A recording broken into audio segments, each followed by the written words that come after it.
Well, hello there. It is Indy, and guess what it is today? Wash Day! Christmas special.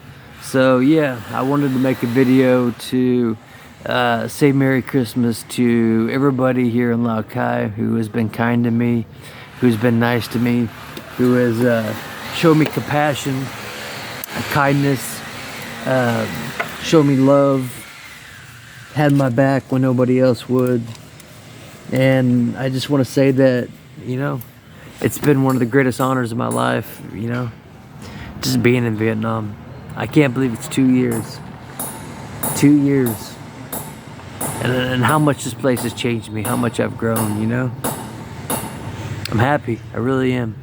It's been some of the happiest times in my life, despite all the bad people I've had to deal with. And you know who you are. You know exactly who you are, those bad people I'm talking about. But, I forgive you. It's Christmas, Don't hold grudges. Part of life is just learning to forgive those who even do bad upon you. And, yeah. I don't want to keep hate in my heart. I want to come to Vietnam, make my future.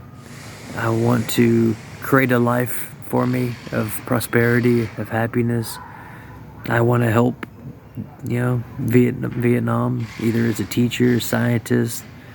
I want my future to be here. And so far, it has been. With the help of this beautiful machine right here. Ladies and gentlemen, Carpet, say hi and Merry Christmas. So she says hi and Merry Christmas. So yeah, we're giving her a hand wash, because never forget the rule, guys. You always wash your bike by hand. Unless it's those guys buy the Space Creative Coffee. They're a good shop. They'll take care of you. But yeah, just wanted to say Merry Christmas. Love you all who have helped me, who have been good friends. Thank you, bottom of my heart. Seriously, thank you. I couldn't be here without the friendship and the support of many of you. So, Merry Christmas. I wish I could buy you all gifts, but thank you and goodbye. See you next year. Hopefully we'll have 3 years of Christmas.